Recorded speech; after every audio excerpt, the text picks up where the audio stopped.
everyone. I'm Stacey Harris, Chief Research Officer for Sapient Insights Group, and we're really excited to have you join us today for the Dovetail, Sapient, and Danone conversation around creating a great employee experience. I'm going to go ahead and get started this morning with a little bit of housekeeping. I'm going to hand it over to Zoe, who's our webinar coordinator. And Zoe, can you talk everybody through some housekeeping questions that we know everybody has when you do a webinar? Yes, absolutely. So first, welcome everyone. Please direct all of your questions to the question and answer box. We will get to some of them throughout the presentation, and those that we do not, we'll try to answer afterwards. If you have any technical issues, please send us a chat directly. And just a reminder, a copy of the presentation deck, a recording, as well as a survey for some of your feedback is going to be sent to your emails. Lastly, enjoy, take notes, ask questions, and we're happy you're all here. So as Zoe said, thanks Zoe so much. As you can see on the screen, Q&A questions deck will be delivered. Please let us know if you have any questions after that. All right, let's go ahead and get started with today's conversation. So it's going to be a really fun conversation. If you haven't had an opportunity to talk about experience platforms and where the market is heading and what that looks like when it comes to HR service delivery, this is the presentation and conversation for you, because we've had an opportunity to have a lot of conversations with the team here around that. We're really excited about spending a little bit of time walking through some of the key findings that we had at Sapient Insights on the HR service delivery and workforce experience connection, and we'll spend a few minutes in that. And then we're going to talk a little bit about the difference between help desk tools and HR service delivery platforms as it relates to this conversation around experience.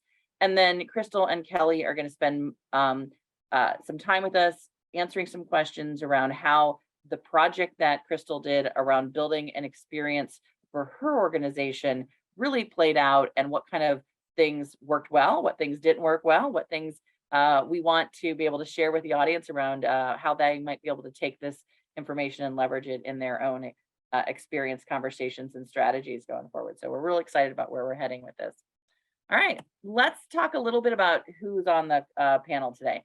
So as I said, those of you who might not know me, I'm the Chief Research Officer at Sapient Insights and Managing Partner. Sapient Insights is a research and advisory firm that we focus on HR systems as well as finance and enterprise applications. Our goal really is to help organizations gather the data they need to make big decisions that they're trying to make around their HR practices, enterprise practices, and systems that support all those areas. And one of the things that we've looked at a lot recently is the enterprise space around experience platforms.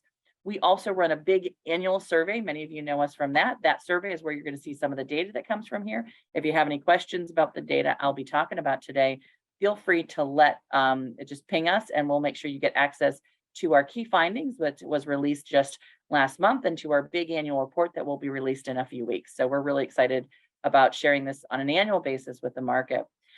Also today we have with us Kelly Frisbee, who's Marketing Director over at Dovetail, and has had the long-term opportunity to not only work with Dovetail, but also work with Crystal on some case studies and information.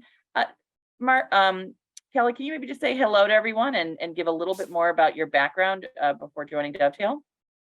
Yeah, this is Kelly. So I'm the Marketing Director at Dovetail. So we're an HR service delivery technology company, and I'm mainly focused on communicating our offer. And then Crystal, who her and I have had a lot of great conversations. Crystal is the Director of HR Operations for Danone North America, and Crystal has had the good or not so good, sometimes it's always been a tough job, right, of really changing how Danone does HR experience these days, right? So Crystal, maybe just a little welcome to the audience and a little bit about you and your background for everyone. Yeah, good morning, everybody. So I'm Crystal Carter. As Stacey mentioned, I am the Director of HR Operations at Danone North America. If you guys haven't heard of Danone, we are a French company. We're multinational food products, and a lot of brands that you probably know. So we have been, over the last few years, I've been with Danone for 3 years, and I have been really focused on that employee and the manager experience and how we can, justify that and make that and improve that throughout our organization.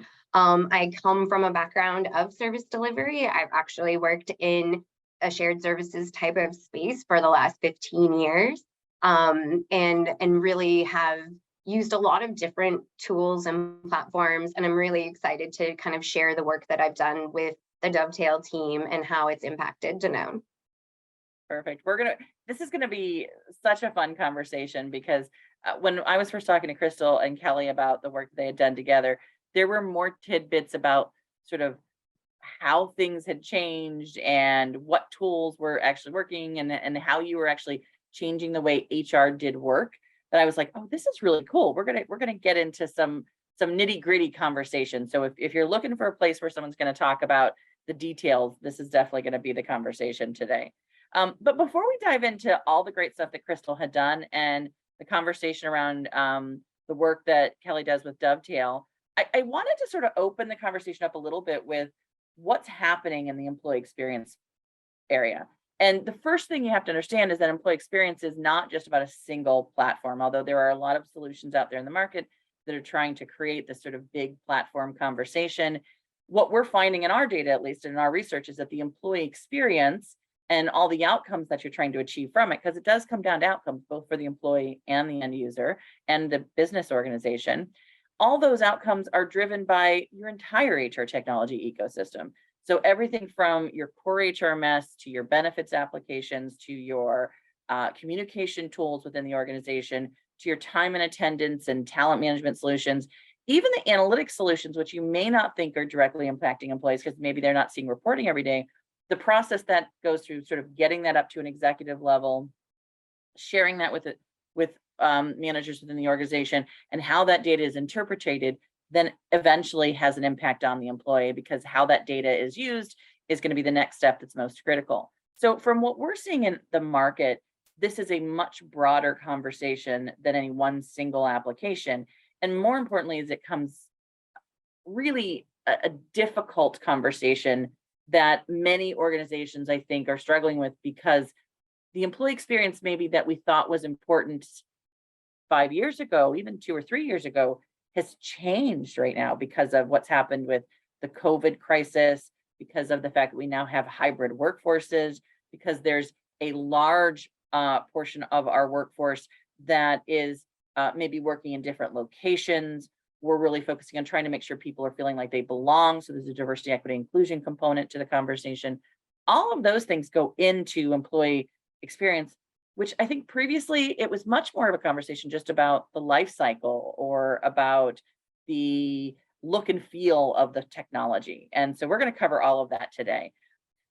One of the things we asked in our research this year, again, 2,500 organization data sets is in our research. So just to give you a scale and scope of what we asked, a global data set with organizations all around the world, and organizations of every size, from the smallest organization all the way up to the largest organization. One of the things we asked this year, which is a brand new question, is what's the best description of your current HR application and processes employee experience? Like, what is the experience you feel your current organization is achieving from the current applications you have in place? And when we looked at this data, on average, the two things that we saw come out most often were either an approach to collaboration and teamwork that organizations felt that their systems were creating, or much more of a self-reliant standards and policies kind of a solution, right? And there were sort of two sides of that picture. If you were an organization that was over 500 employees, you were much more likely to say that your systems were creating a collaboration and teamwork environment.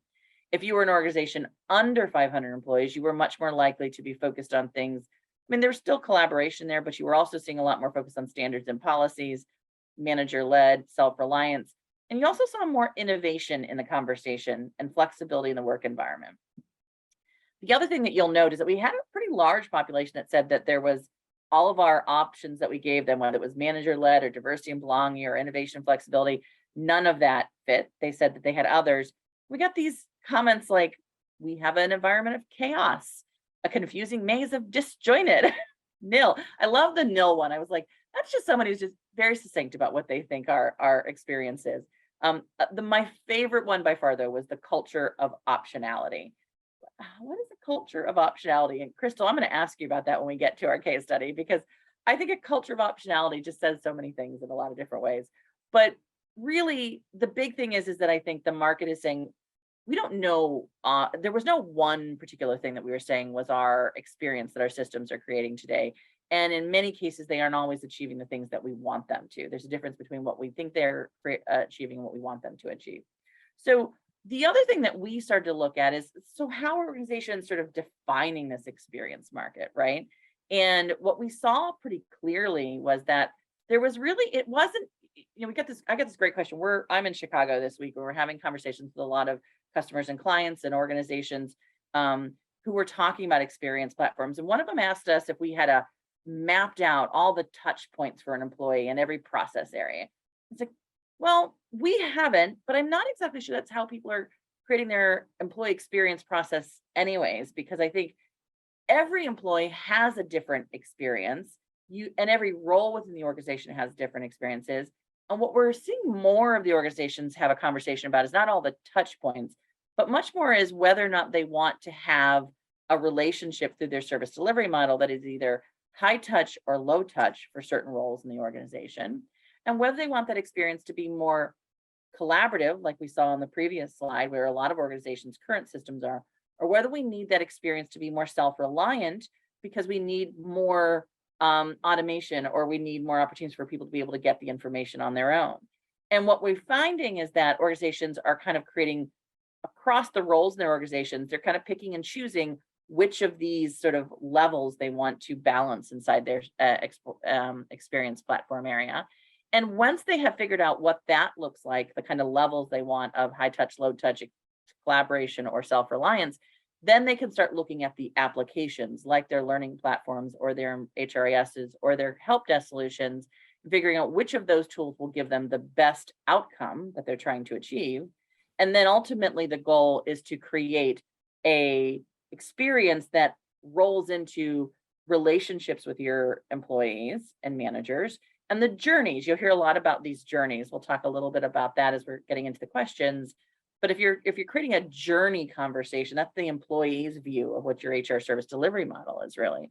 If you're creating a front door, again, that means you've got to have a lot of things tied together and collaborated into a single platform page. And again, that's the employee's experience, but you have to pull a lot together from the HR service delivery to get there. So there's sort of the mirror image or flipped sides of the coins, as we call it, when people are putting this together. And this is how we're seeing people are buying these technologies. Again, not a single platform, not deciding it from all the touch points of their employees, but looking at more around the sort of matrix of decisions that they've got to make and the technologies that meet it. So let's get into a little bit about what that looks like from a systems perspective. One of the things that we saw in our research is that if you were looking at just traditional help desks, that there was really just a few players in the market who were able to provide sort of a help desk conversation to the experience platform component. You saw a lot of traditional help desk solutions that are IT focused, like Zendesk and Atlassian, Salesforce. You also saw a couple of HR focused ones that includes Dovetail in there, as well as Workday and Oracle HCM. And then you saw some organizations that were sort of in the middle, like ServiceNow, that basically, it did both sides of that picture. But we're also seeing a lot of organizations look at technologies, and this gets back to that conversation I had about leveraging all of your technologies, who have a picture that looks much more like this. It's a much more complex environment that has both a help desk component, the journeys conversation, the employee and the manager self-service. And this is where we're seeing probably a lot more organizations settle. And ultimately what you're finding is that here organizations need to understand, again, that outcome they're trying to achieve. We're also seeing a lot of organizations focus on communication, feedback, and performance as a part of the help desk, as part of the experience conversation. And those tools like surveying tools and analytics tools and document management communication tools are critical as well. But we're finding that a lot of times if you just use one component of this picture, or you try and focus on just your HRIS or just your surveying tools, you miss out on a lot of the information that might happen in a really strong workflow, or as you're talking about the process management that you need to have from more of a case management kind of a model. And so one of the things we wanted to talk about today in the case study is to really understand where we're finding things like case management that oftentimes is sort of pigeonholed into a certain area. We're finding it really making a big difference in the experience platform world. When we talk to organizations, 50% of them who had a help desk solution, they were also using that solution for their portal and communications application. A third of the HR help desk buyers were also using that solution for purchasing content management. And 30% of organizations who had some sort of a help desk or case management tool were also using that for a strong employee and manager self-service tools. And that's the kind of stuff that's really interesting to see, because I don't think that we always think about your case management help desk tool at the center of the employee experience. But our data is finding that it's as important in some cases as the HRMS, as well as some of the communication tools like Microsoft right now. And that's really what this case study is all about. So I know you guys listen to me talk a lot about sort of the basic information, but I'm going to open this up, Crystal, to you. One of the things that I know you've really been focused on creating a new employee experience. Can you talk a little bit about, share with everyone the journey you've recently went on with Danone? You know, who is Danone and what were the challenges you were facing that really led to this experience transformation that you recently put in place? Yeah, I'd love to. So, as I started to mention before, Danone is a French company.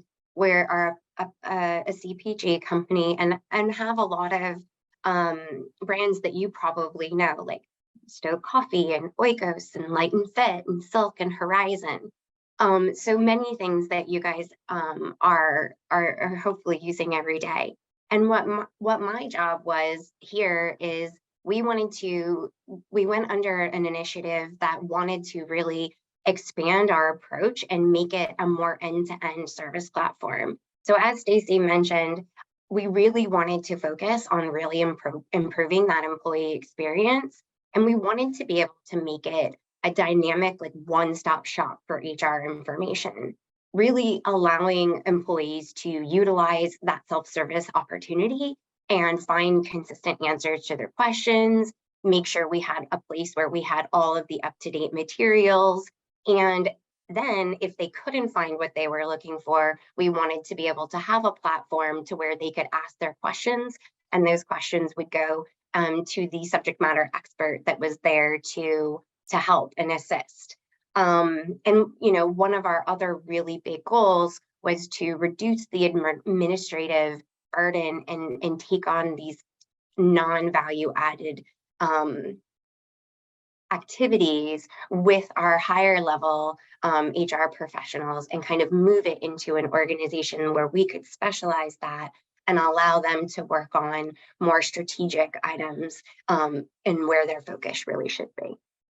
I love when you talk about the fact that, HR, you were thinking about the employee experience, but you also had to think about the experience of the HR professional, right? You've said that a couple of times in there.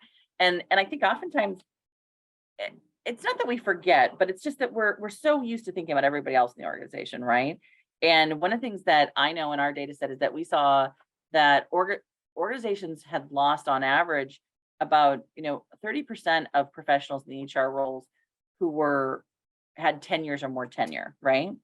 In their specific roles. Now they may have gone on to other organizations, they may have gone into different, they may have retired. There's a lot of reasons why we lost some of those skill sets, but some of it was because they were frustrated, right, with the amount of work, right? And like I said, we were just at an event where large organizations were talking about one of the facts that they had when they were recruiting people is that people asked them what systems they were using because they knew if they were on older systems or they hadn't connected their systems, it was going to be harder work, right? And so those are some of the things I think you just talked about how passionate it is about connecting those dots.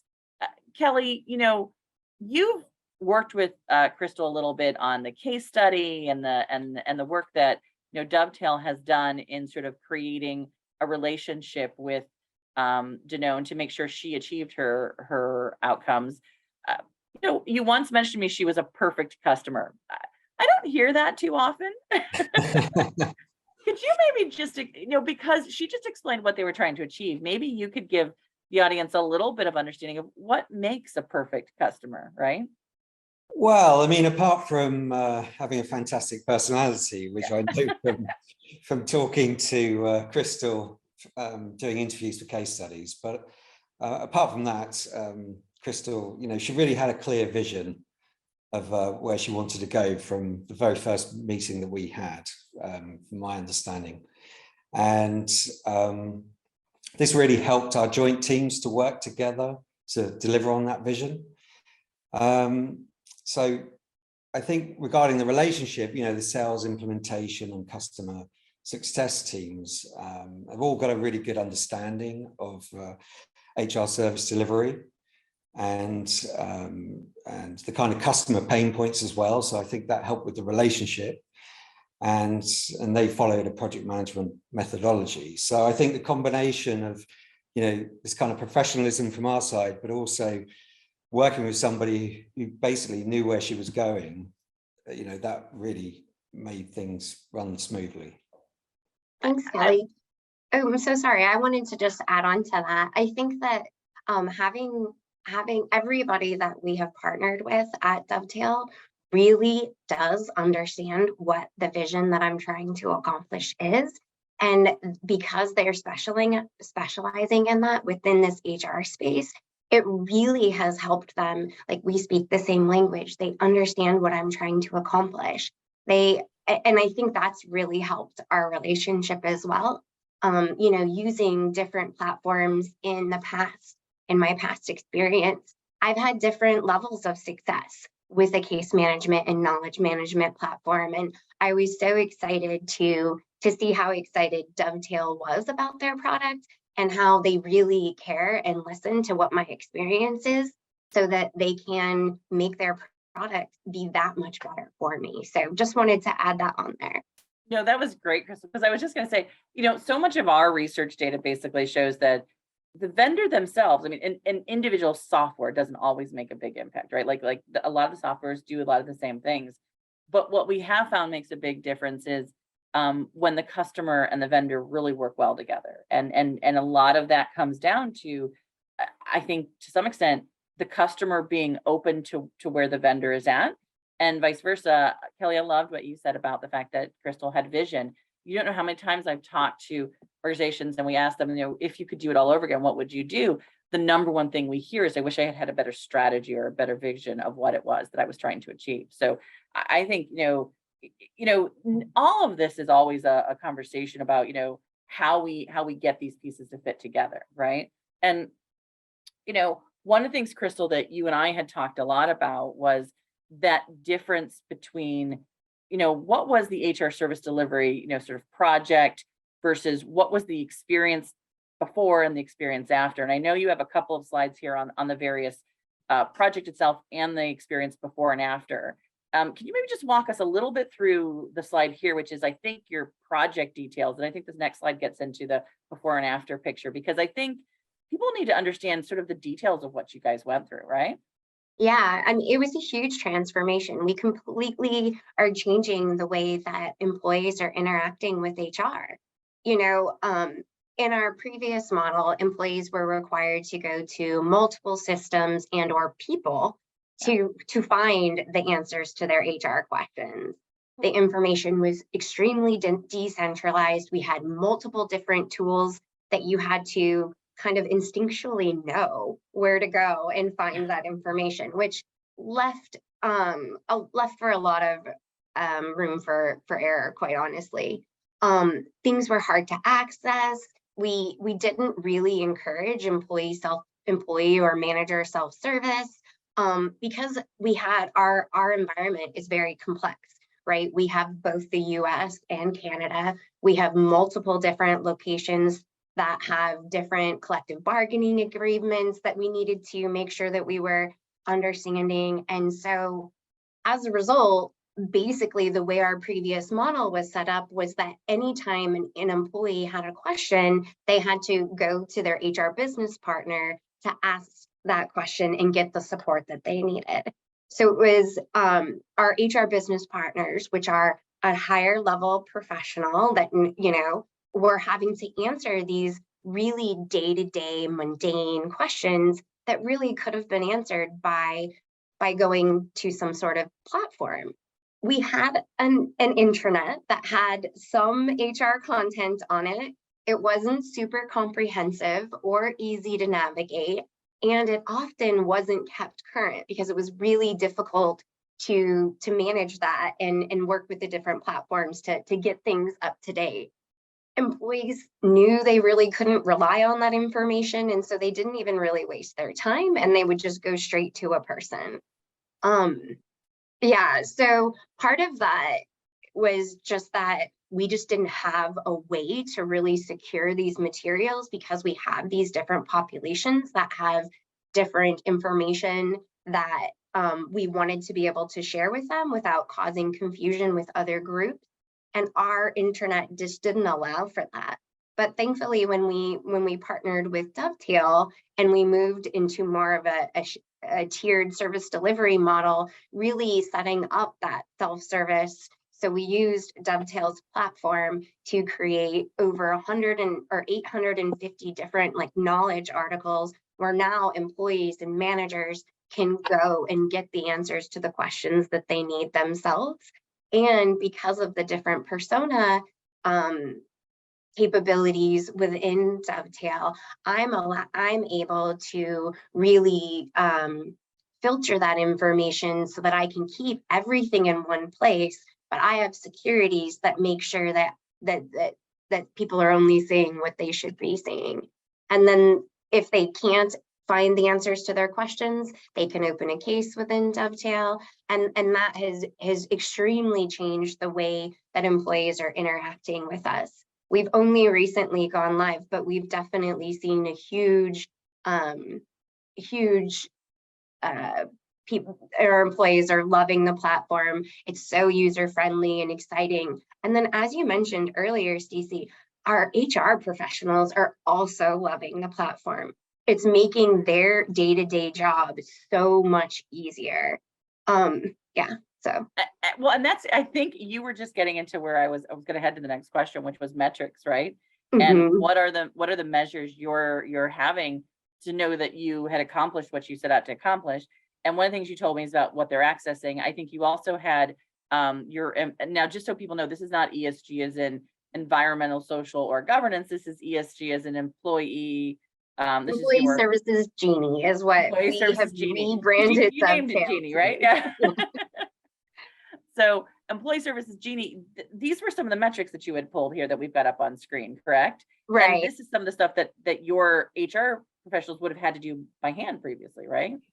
Right. So that was something that we really wanted to gain by moving to this new model and using technology, is we wanted to be able to be much more data driven, and we wanted to know what employees are looking at, what are the things that they care about, are they happy with the materials that we were putting out there?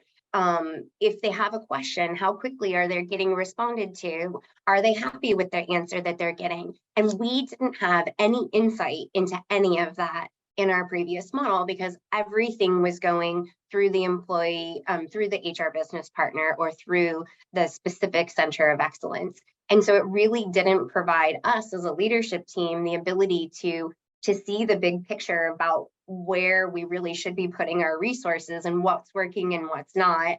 And at this point, we've just barely started to scratch the surface with all of the analytics that we can have, because it's something that we didn't really have before. Something like SLAs, we had them, they were unwritten, but there was no way to monitor that anybody was keeping to them. And so now, basically what we've done is we haven't done a whole lot with the data for the first 6 months that we launched the tool. We were really looking to gather data. We put SLAs in place, we put different things in place as a guess. And so what we're trying to do now is to utilize that data to see how well we did with some of our guesstimations in the beginning. And then we're also using it to see, how employees are leveraging the system. I think it's been really exciting for us to be able to now have visibility into the different types of things that they're clicking on. You can see at the bottom of this screen here, we had over 1,900 employees click on some information that was about mid-year performance reviews. We had just gone through that part of the Yeah. cycle. And so now we're able to say, hey, here's the materials, and were they effective? Were they accessed? What kinds of questions do they have? It just opens up a whole new world that we never had the ability to do before. I love this because only about 20% of organizations actually take the time to do some sort of adoption metrics of any of their HR systems, right? So just tracking this, you're ahead of most of organizations. The other thing I thought that was sort of interesting about this was that, you guys had other HR systems before this. You have HRMSs, you have has time management tools, all those kind of things, right? And you could have sort of captured, but you would have had to sort of aggregate them, right? So with this is all sort of coming through a single environment, which is helping, is what I'm understanding. Yeah, absolutely. Go ahead. I was just gonna say, did you have anything to add to that before I ask Kelly? Yeah, no, I think that's absolutely true. And I think that that's another, great advantage that Dovetail has been able to provide, right? The system has a lot of dashboards and metrics. And so it comes with some out of the box things, maybe things that I hadn't even always considered in my past life.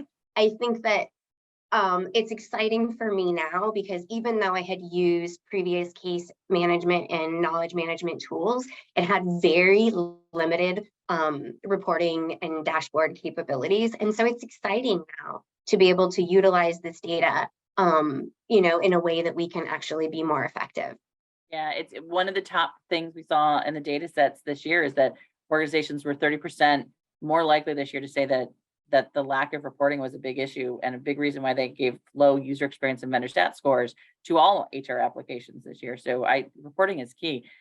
Kelly, just to sort of, you see a lot of organizations who have sort of implemented, sort of Dovetail in the case management tool. Are there other ways and other measurements that you've seen your clients use to help them sort of track this idea of experience or this idea of engagement with their audience with your system or anything else that they're working with? Well, I mean, one of the main metrics that is used is the first contact resolution rate. But in regards to the employee experience, I mean, when I've spoken to customers, they might be talking about the usage of the employee portal. So how many people have logged in, what pages they're looking at, how often, as I mentioned, how often they're logging in, what's the engagement rate of, how many employees as a percentage have logged into the site. So I know, for example, from speaking to Crystal, even when they did the launch of the employee portal, they use various techniques. So I remember one was a scavenger hunt to increase the usage rate of the portal. I think also knowledge management utilization rates, again, measuring how people are engaging in this kind of technology. I know, and it seems like such a little thing to know, like someone touched a page, but when we're talking about engagement, that means they've looked for something, they're trying to get access to it. And then if they've taken an action after that, it's the big conversation, right? Right.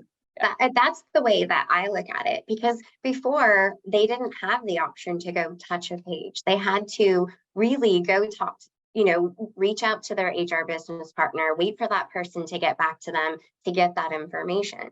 And that HR business partner may have had to go work with a specific team, maybe payroll or benefits or comp, to get the information because they didn't have a library of information that they could necessarily refer back to as well.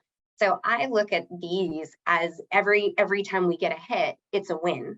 It's an email that didn't have to be sent to somebody, manually having to ask the question. So definitely improving the employee experience.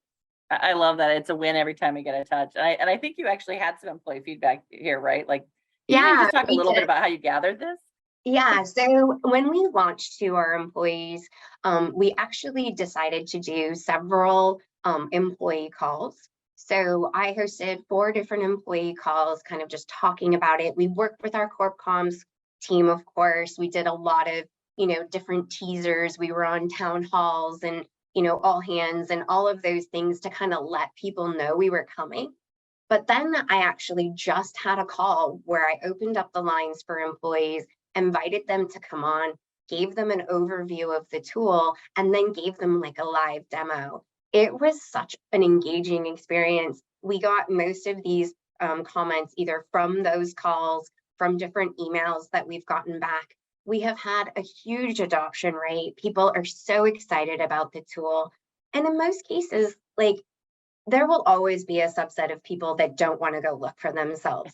You're not going to solve for that. But there are so many people that want to help themselves. And if they can get an answer faster, and they can do it by themselves without having to go through a bottleneck, they're definitely going to do it. And I feel like this is such a win in that way, because our employees are really seeing the benefit of that. Yeah, it's funny, you know, we often get the sort of mislabeling sometimes that it's only the younger generation that wants to use these automated systems, right? But I know when we actually did our data set, we did a bit of an employee survey. It's probably about 2-3 years ago now, but in that one, what we found is that is not exactly. Sometimes younger was a little more hesitant to use information straight off the screen, where someone who was a little more experienced in the organization was thrilled that they could just get access and go and be able to move forward, right? So I think, you know, we've also got to sort of remember that every employee is at a different place in their journey, right? And the flexibility is what's powerful, right? Yeah, absolutely. Yeah. Well, let's talk. I know we've talked a little bit, you know, Kelly, about that experience that you had talked about, the difference between where it was at previously and what it looked like before. But maybe you can talk a little bit about the HR specific difference. Like, what impact did it have on your employees and the HR professional in the organization? Besides just the fact they had to do less administration, that's always good, but maybe a little bit more about how they felt about being more strategic. I know you're still early in the stage, but is that something you can talk a little bit about? Yeah, so that is definitely, that was, like I said in the beginning, one of our major goals, because all of these really transactional questions were going to our HR business partner community. It was keeping them busy with busy work, as opposed to really allowing them the time to work on those strategic initiatives that they should be working on to really support the business and add value. So we've definitely, a few of the things that we did. So we focused a lot on the change management of it. We really looked at, you know, how these roles would be affected long term, you know, how their different responsibilities would be affected, what potential apprehension they may have. Like, of course, we have certain part of our HR population that likes answering those day-to-day questions, that likes that interaction, and maybe felt a little threatened by that, and or was worried that they were going to lose that the Danone touch, that really like personal touch. And what I'm trying to show them is that we can do all of that through a very easy user platform that has some friendly people at the back end, you know, there to support it and help, you know, support that question as they go forward. So really the experience before Dovetail, we had so many different systems. HR professionals really had a hard time like finding the book of record, the real source of truth. Very often they were like, is this the latest version, or is this the latest version? Yeah. And it was a really difficult experience. I think you touched on it earlier, that we were seeing a high level of employee turnover in that HR space, because they didn't feel like they were adding strategic value. They felt like all they were doing was this non-value added work. And honestly, I can go to another company and get the same level of job and have an easier role of it. And so I think that that was something that we really wanted to address. So I think in addition to trying to take all of the employee questions off of their plate, you know, and only escalate a small subset to them that actually they need to be involved in, they don't need to be involved in a question about how do I update my direct deposit or what's my group number. But those were kinds of questions that were going to them because we didn't have another platform to be able to answer that. So what our new vision is to really empower our employees. That'll hopefully really align with our new hybrid ways of working and support our employees that are in all of our different locations. And really, we're also not just the employee questions, but we're looking at our processes. across the board, and how can we harmonize them? How can we leverage our Dovetail functionality to help us to improve those ways of working as well, and kind of take even more of that administrative burden off of the other professionals in HR. I think it's so powerful when what you just talked about change management in the context of not just the employee, but in the context of HR itself, that there's a little fear there. There's a little, concern. And I think it's so powerful and probably a big part of success, right? Is that you thought about everybody that was impacted. And so often we just think about one role or a couple roles. The other thing I think you mentioned that is powerful is that, yes, you took administrative items off the plate. That was a big part of it. I think automating those kind of things is always, any HR system that does that is valuable. But you also talked about the fact that you elevated the strategic work that they were doing, right? That it made the work they were doing more impactful in the organization. They got to deal with the things that have the biggest impact. Maybe just this wasn't one of the questions we had prepared for. So if you don't have an answer, it's fine. But I like, you had mentioned how you're kind of thinking about doing this across other areas in the organization. And I bet our audience would probably be interested in HR is involved in a lot of things, from the talent process, the compensation roles, to the learning and development, can you talk a little bit about how you're figuring out ways to make sure that this work that you're doing here ties a little bit with the other HR processes? Because you said you're looking at how you can maybe simplify them. Because I think a lot of people feel like this might be separate from maybe the work they're doing in talent management, or separate from the work they're doing in administering their HRIS system. Do you think these are more tightly connected than they often think? I absolutely do. I think that, at least in our case, our processes, our systems, all are interconnected. And unfortunately, because of some of our business complexities, we have had historically a lot of really manual processes. And so being able to leverage, just by cleaning up something and documenting it, and now leveraging the technology to ensure that we keep that going forward, and that we have metrics to be able to ensure that we're doing that, it makes us so much more powerful. And it really allows us to focus on being more strategic. I would say that historically, we've spent a lot of time as an organization fighting fires. And this work that we're doing, once we do it, I feel like it's not putting a Band-Aid on the situation, it's actually solving the solution. And so therefore, it does take a little bit of work to get it done, but there's such a wonderful result at the end, because it really empowers the employees. Yeah, it is amazing when you start to sort of look out at how many, I think we're excited to see more automation in the environment, but when we really talk to a lot of organizations, even though they have a system or two, that doesn't mean they've automated all their areas, right? Which I think is what you're basically saying, is that because of the acquisitions, the different regions, right? It's just really easy to go back to paper, or go back to at least a manual process in some cases, versus sort of figuring out how you can leverage the tools. Yeah. One of the questions I think we really wanted to get into was about how you engaged the customers and leveraging this tool. And I think we've talked about a couple of things. You did the scavenger hunt, you did the change management approach, those type of things. Is there anything else that we haven't mentioned? Because I know the audience would be really interested in this, in that as we prepare HR and get HR ready, getting the end users to use it is often just about sort of getting them comfortable with it. But would you say, what's the difference between why they chose, or maybe why they're being more engaged with this than they might have been with any other HR technologies that you guys have rolled out? I think that part of it is, in my experience, Dovetail's really user friendly. And I think it's very intuitive. Sometimes case management systems aren't. And so I think that's really allowed me to create a foundation for both the employee side, to make it really easy for them to navigate. I actually created different icons and had it be very similar to their phone experience, since so many people are used to that. But then I think that on top of that, having this persona capability in Dovetail, and basically what that is is, so Dovetail receives a feed every night from our HCM, which is Dayforce, and it has all of the employee details in it.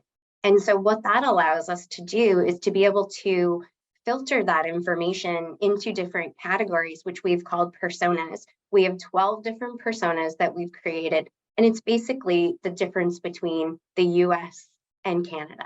It's the difference between an employee and the manager. It's a difference between the employee, the manager, and HR, and those different experiences. And then within our employee populations, we have several different collective bargaining agreements that we also needed to be able to manage. And so with this persona functionality, that has really allowed that to happen.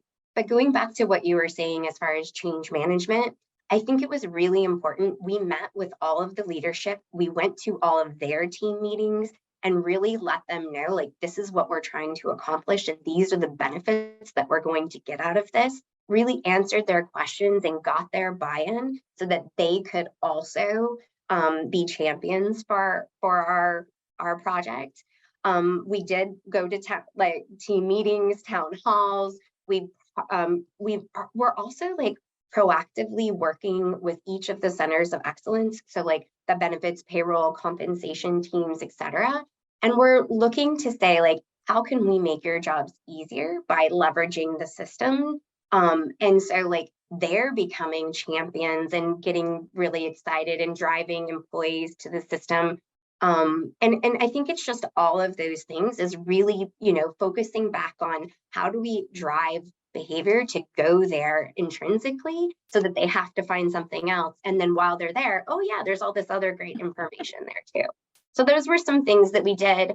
We did host those calls. The scavenger hunt was great as far as we had different things. They had to go search all over the site.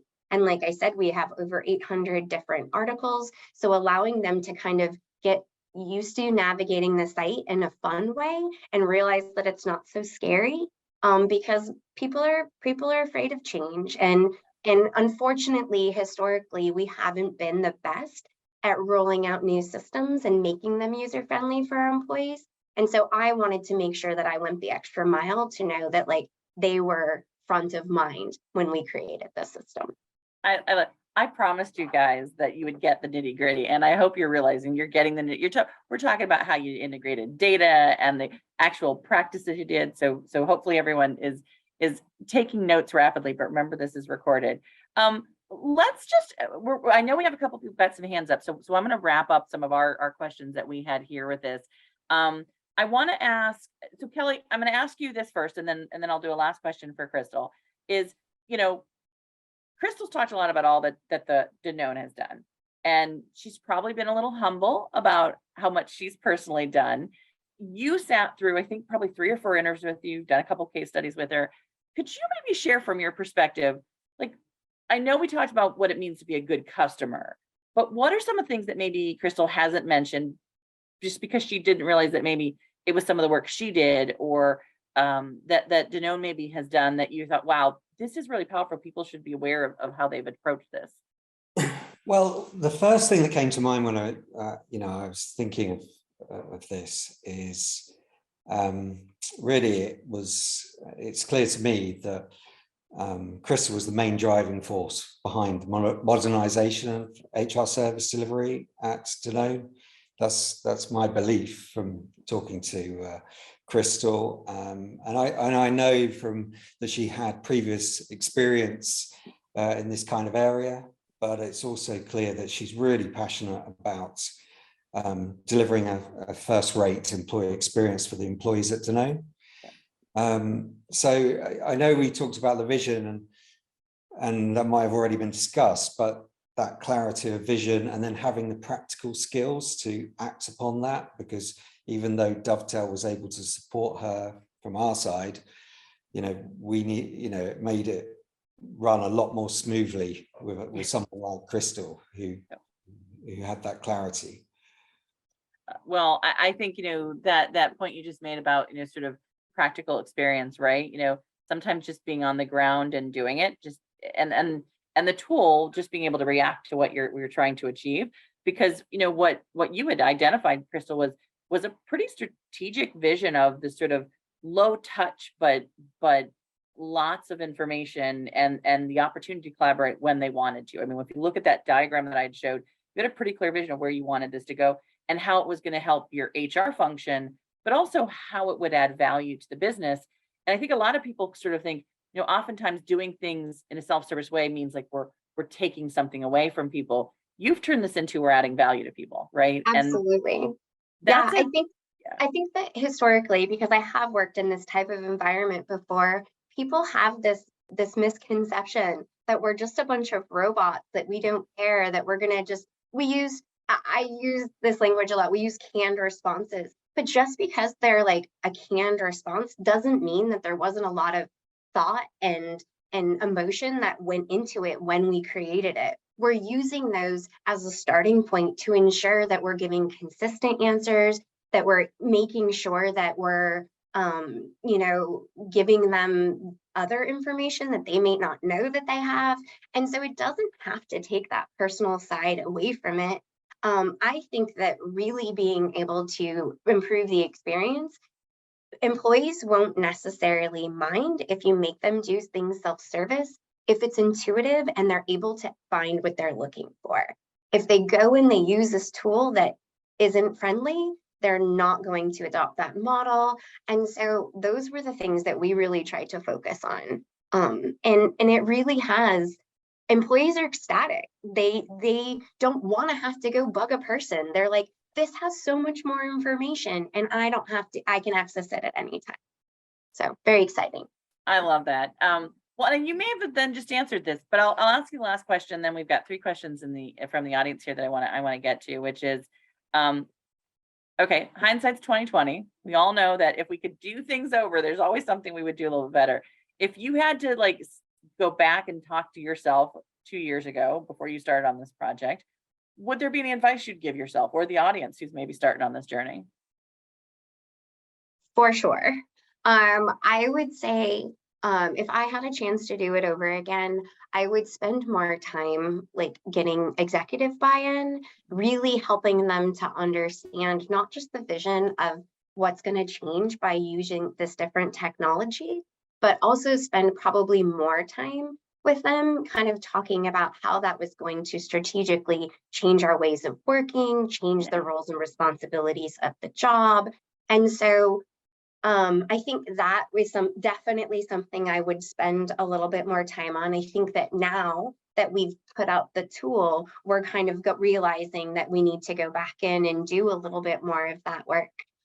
I think that we focused really heavily on launching this knowledge and case management. While we though were looking at the overall experience, I think that if I was going to do this again, what I would do is also look at the processes that are going to touch those experiences, because that is a piece now that we're having to go back in and touch and clean up to see what we can harmonize, to see what we can standardize so that we can elevate the level of service that we're providing in some of those areas. Some things that we struggled with, some IT challenges, getting different people to be able to single sign on. So I think that I would have brought in some subject matter experts a little bit earlier into the process. But there were some things that just went so well. I would say that we did individual sessions with each different center of excellence, and we went over what their concerns were, what their requirements were on a one-on-one basis to really help understand their day-to-day and their ways of working so that we could design the system to really support that. And I would say that that went very well. And I was able to then collectively take all of their information, step back and make something that's, could fit everybody's needs. So I think that went really well.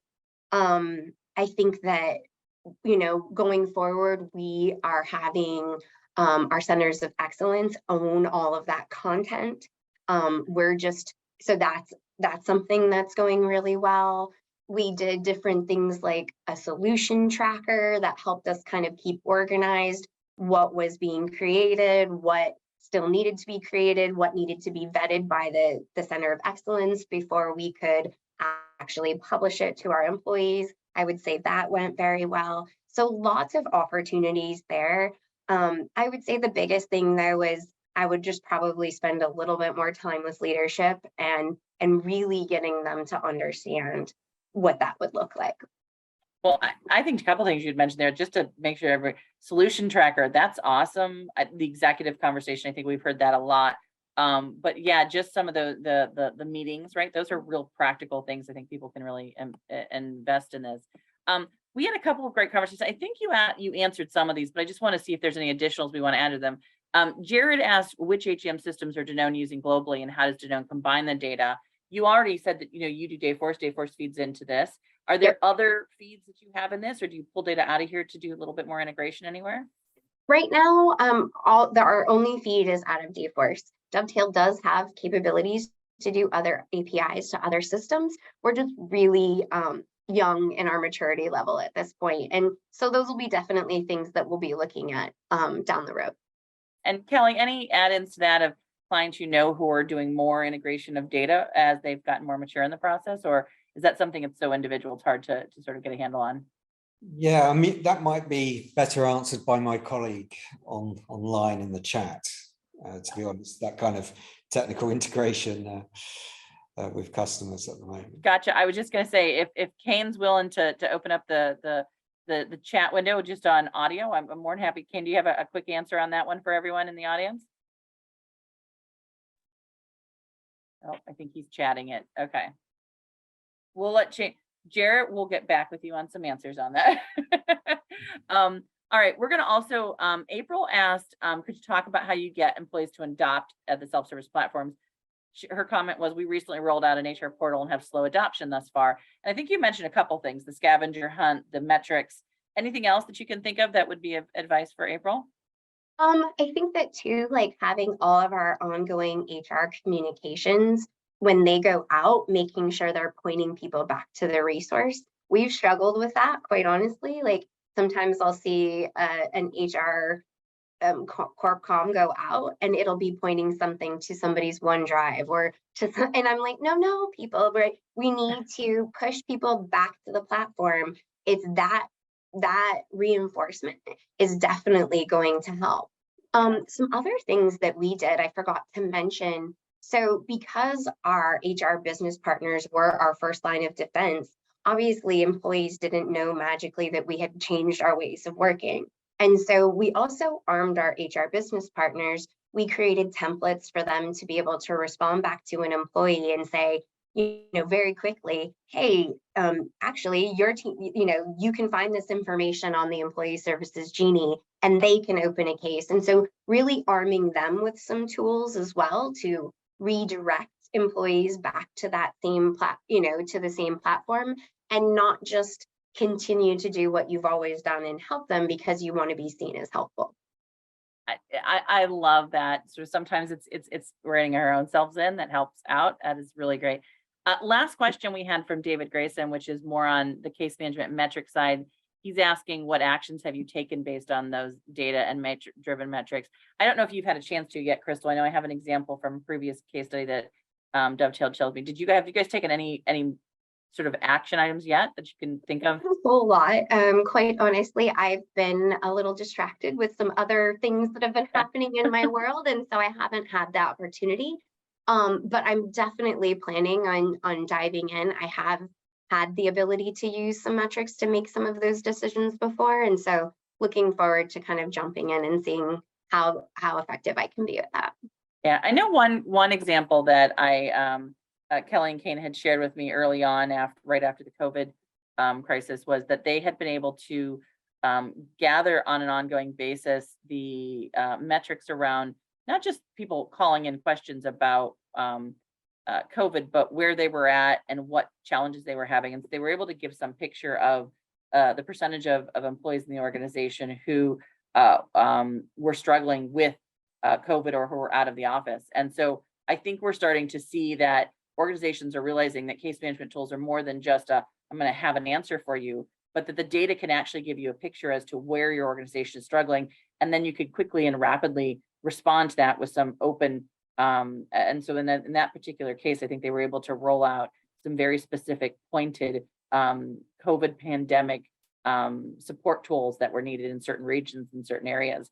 So Kane, I'm going to let you maybe follow up with Grace and maybe give them some additional examples on that, because I know those case studies are really powerful around what actions people have taken with this kind of data, because it does come down to the experience is great, the process is great, being able to get it. But to your point, Crystal, I think as we wrap up, it was all about the fact that you can now start to see what's happening. So everyone, I know we're over by just a minute, but hopefully this has given you what we promised, which is a nitty-gritty dive into how you think about experience for the employee I think at a level that we often don't get to. It's more than just the user interface. It's more than just talking about the various applications. It is talking about how they use the tools and what they're getting out of it. And if anybody has any additional questions, please feel free to send them on to myself or Kelly or Crystal. Our contact information, I think, is on the information. Everyone will be receiving an email following this that will have not only a copy of the slide deck, but a recording of the presentation, as well as you'll be getting a survey. And we would really like to have you give us some feedback on how well this presentation went, what was valuable and not valuable in the conversation, what we can do better each time we're doing this. We're always trying to improve. That's part of the process. So I want to say thanks to everyone. Kelly, just a quick, you want to say goodbye to everyone and last comment for our audience? Yeah, I mean, so thanks for everybody registering and turning up to watch this webinar, and thank you very much, Crystal, for taking part, and you, Stacey, for running it. Yeah, enjoy working with everyone. And Crystal, how about you? Last comments for everyone? No, I just hope that you can see the big impact that this change had to our organization. Definitely something that I'm super passionate about, and I'm always going to be looking to improve. So thank you so much for letting me be here today.